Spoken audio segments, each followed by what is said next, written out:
Assalamualaikum warahmatullahi wabarakatuh. Apa kabar anak-anak ibu yang soleh dan soleha? Semoga kita semua selalu dalam keadaan sehat dan diberikan kemudahan dalam menuntut ilmu. Amin. Pada pertemuan kita kali ini, kita masih membahas tentang relasi dan fungsi. Kompetensi dasarnya adalah mendeskripsikan dan menyatakan relasi dan fungsi dengan menggunakan berbagai representasi, yaitu dengan kata-kata, tabel, grafik, diagram, dan persamaan. Sedangkan indikator pencapaian kompetensinya, kalian diharapkan mampu 1. Memahami pengertian korespondensi satu-satu, 2. Menentukan rumus fungsi linier. Oke, kita mulai saja. Bismillahirrahmanirrahim. Apa itu korespondensi satu-satu? Suatu fungsi disebut korespondensi satu-satu jika setiap anggota A tepat berpasangan dengan setiap anggota B. Kalau kita lihat gambarnya seperti ini. Di situ ada anggota A dan anggota B. Ya, kalau kalian lihat masing-masing jumlah anggota A dan anggota B itu sama ya. Jumlah anggota A 3, jumlah anggota B juga 3. Jadi syarat untuk terjadinya korespondensi satu-satu itu dua himpunan itu anggotanya harus sama karena masing-masing harus berpasangan dengan satu. Kalau dulu kita bicara tentang pemetaan atau fungsi, yang diperhatikan itu hanya di himpunan A. Setiap anggota himpunan A harus berpasangan dengan satu anggota B. Nah, ketika kita belajar korespondensi satu-satu, bukan hanya himpunan A yang diperhatikan, tetapi himpunan B juga diperhatikan. Artinya, setiap anggota A harus berpasangan dengan satu anggota B, demikian juga setiap anggota B harus berpasangan dengan satu anggota A. Jadi di B itu tidak boleh ada yang bercabang dan tidak boleh ada yang tidak berpasangan, seperti juga di anggota A. Itu pengertian korespondensi satu-satu. Nah, bagaimana kita mencari banyaknya korespondensi satu-satu yang mungkin antara himpunan A dan B? Di sini kalau kita lihat, itu caranya 1 kali 2 kali 3 terus sampai kali N. Maksudnya bagaimana? Kita lihat contoh ya. Kita lihat contoh yang di atas. Itu ada himpunan A, anggotanya 1, 2, 3. Berarti banyaknya anggota A itu kan 3.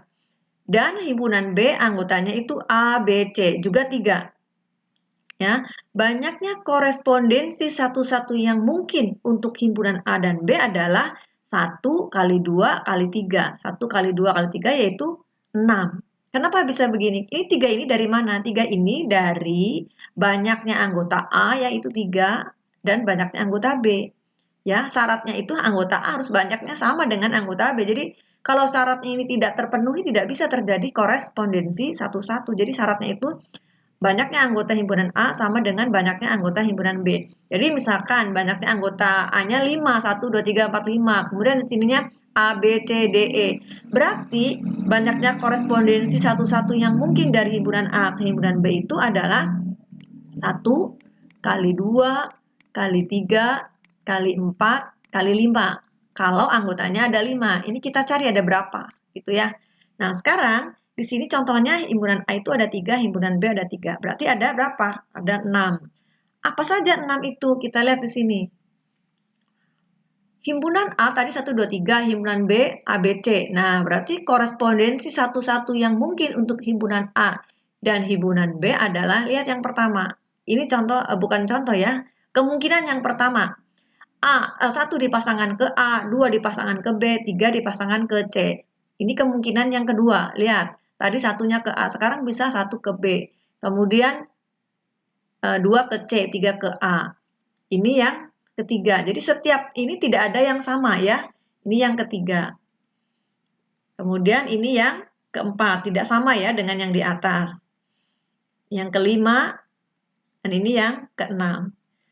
Selain ini, tidak ada lagi untuk korespondensi satu himpunan A dan himpunan B seperti contoh di atas. Jadi hanya ini. 1, 2, 3, 4, 5, 6. Kalau kalian perhatikan, ini ke-6-6-nya tidak ada yang sama bentuknya. Ya. Semoga kalian paham. Oke, kita lanjut. Nah, sekarang kita akan belajar menentukan rumus atau bentuk fungsi. Suatu fungsi dapat ditentukan rumus fungsinya. jika nilai data diketahui. Bagaimana caranya? Oke, untuk lebih lanjut, untuk lebih jelas, langsung ke contoh.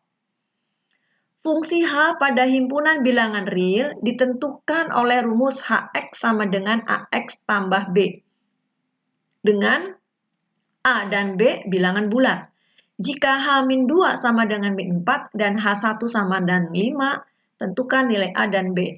H-2 sama dengan min 4 itu maksudnya jika domainnya adalah min 2, maka ranknya adalah min 4. Tentukan nilai A dan B. Kita jawab ya.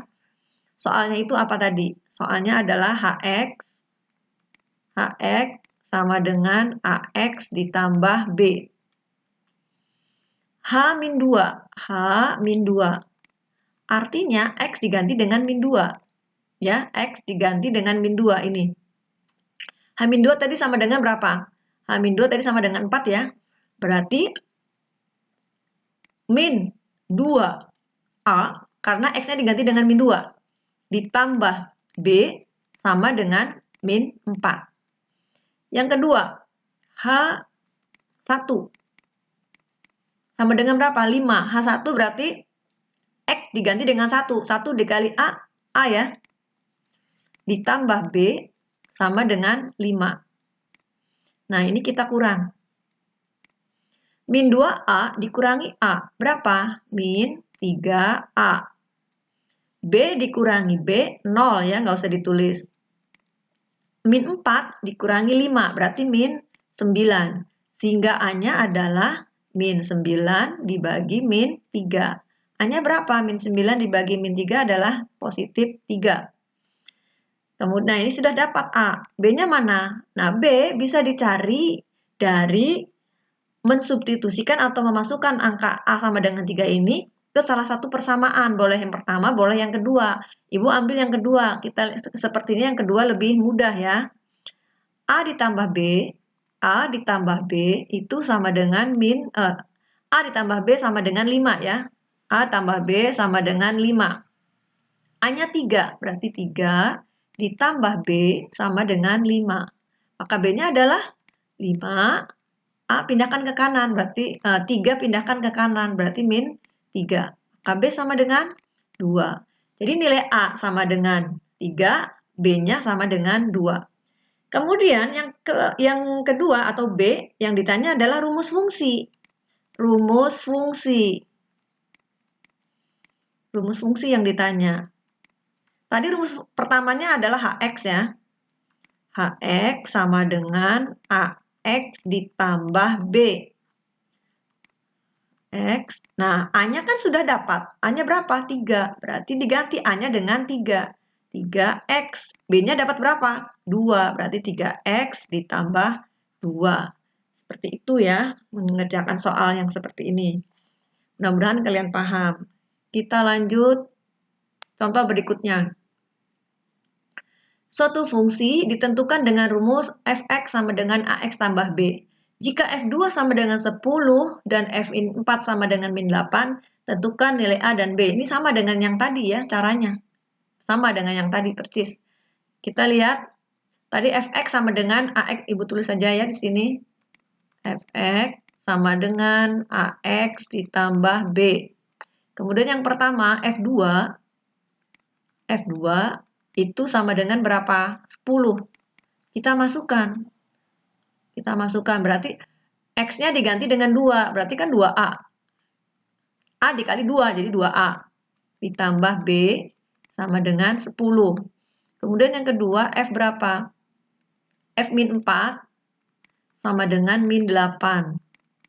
Berarti X-nya diganti min 4, maka di sini min 4 dikali A ditambah B sama dengan min 8. Kita kurang. 2A dikurangi min 4A. 2A dikurangi min 4A jadi berapa? 6A ya. B dikurangi B, 0. 10 dikurangi min 8, berarti 18. Ini 0 ya, ini 0. Berarti 6A sama dengan, ini kan 0 ya, 6A sama dengan 18. A sama dengan 18 dibagi 6. Berapa? A sama dengan 3. Nah, A A sudah dapat 3. B-nya bisa dicari. Bisa dari persamaan yang pertama, bisa dari persamaan yang kedua. Misalkan Ibu ambil dari persamaan yang pertama. Tulis dulu 2A ditambah B sama dengan 10. A diganti dengan 3, berarti 2. Kan A-nya tadi sudah dapat 3, berarti 2 dikali 3 ditambah B sama dengan 10. 2 kali 3, 6, ditambah B sama dengan 10. Maka B sama dengan 10 dikurangi 6. B sama dengan 4 ya. Kalau ada yang bertanya, Bu, kenapa 2A dikurangi min 4A kok jadi 6A? Di sini ya, Ibu oret ya.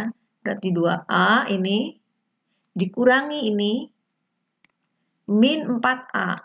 Min 4A. Nah, ini negatif, kalian negatif kan jadi positif. Maka 2A ditambah 4A, ini menghasilkan berapa? 6A, seperti ini. Sama juga dengan 10 dikurangi negatif 8. Ini negatif dengan negatif positif. Jadi 10 tambah 8, 18. Seperti itu ya. Oke.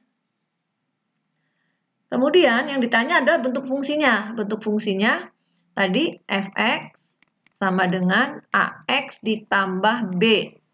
Maka fx, a-nya kan 3, berarti diganti dengan 3.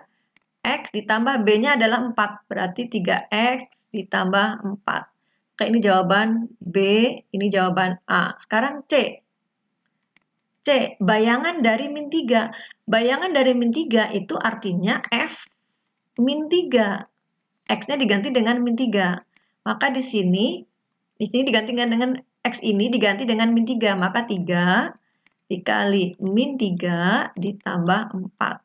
Kan rumusnya fx sama dengan 3x tambah 4. X-nya diganti dengan min 3. Ini diganti dengan min 3. 3 kali min 3 min 9. Ditambah 4. Jadi berapa? Min 5. Seperti itu ya. Contoh berikutnya. Fungsi f ditentukan dengan rumus ini. Bila f2 sama dengan 1 dan f4 sama dengan 7, nilai a ditambah 2b ini sama dengan yang tadi ya. Soalnya sama dengan yang tadi. Fx, Ibu tulis dulu, AX ditambah B. Kemudian di sini diketahui F2 sama dengan 1. Berarti diganti X-nya itu dengan 2. Berarti 2A, ya kan A dikali 2 itu 2A. Ditambah B sama dengan 1. Lalu yang kedua di sini F4 sama dengan 7. Maka X diganti dengan 4 menjadi 4A ditambah B sama dengan 7. Seperti biasa ini dikurang. 2A dikurangi 4A berarti negatif 2A. B dikurangi B 0 berarti nggak usah ditulis lagi ya. 1 dikurangi 7 berarti negatif 6. Maka A sama dengan negatif 6 dibagi negatif 2. Maka A negatif dibagi negatif kan positif. 6 dibagi 2 adalah 3. Nah, A sudah dapat, B-nya belum. Seperti biasa, ambil salah satu dari persamaan ini. Boleh yang atas, boleh yang bawah. Ibu ambil yang atas. 2A ditambah B sama dengan 1. A-nya diganti dengan 3. Ini kan sudah dapat 3. Ditambah B sama dengan 1. 2 kali 3 itu 6. Ditambah B sama dengan 1. Maka B sama dengan 1, pindah ke kanan dikurangi 6. Berapa? Negatif 5. B-nya negatif 5, A-nya 3, B-nya negatif 5. Yang ditanyakan adalah nilai A ditambah 2B. Berarti masukkan saja A-nya 3, ini diganti 3, ditambah 2B, B-nya negatif 5. Itu ya. Berarti 3, 2 dikali negatif 5 kan negatif 10. 3 dikurangi 10 berapa? Negatif 7 ya. Jadi nilai A ditambah negatif A ditambah 2B adalah negatif 7. Oke. Sekarang kita lihat soal berikutnya, contoh berikutnya. Diketahui rumus fx sama dengan 2x min 3. Jika fa sama dengan 5 dan f min 2 sama dengan b, maka nilai a tambah b adalah, kita tidak diminta mencari rumus fungsinya ya, karena sudah ada di sini. Fx sama dengan 2X dikurangi 3. Diketahui FA sama dengan 5. FA sama dengan 5 itu artinya ini diganti dengan apa? Diganti dengan A. Berarti 2A, X-nya diganti dengan A. Kan ini domain ya. X diganti dengan A dikurangi 3 sama dengan berapa? 5. Sedangkan yang satunya F-2 itu sama dengan B. Berarti artinya X diganti dengan min 2. Berarti 2 dikali min 2 ya, dikurangi 3 sama dengan B. Yang ditanyakan nilai A ditambah B ya, kita cari saja. Ini 2A sama dengan 5. Ini pindahkan ke kanan jadi positif ya. Berarti 2A sama dengan 8. A sama dengan 8 dibagi 2 berapa? 4. Sedangkan yang ini 2 dikali negatif 2 negatif 4 dikurangi 3 sama dengan B. Berarti negatif 4 dikurangi negatif 3 kan negatif 7. Ya, jadi B sama dengan negatif 7. Yang ditanya itu tadi nilai A ditambah B. A-nya berapa? 4. Ditambah B. B-nya negatif 7. 4 ditambah negatif 7 jadi negatif 3. Oke, seperti itu contoh-contoh soal ya tentang rumus atau bentuk fungsi. Sampai jumpa pada pembelajaran berikutnya. Wassalamualaikum warahmatullahi wabarakatuh.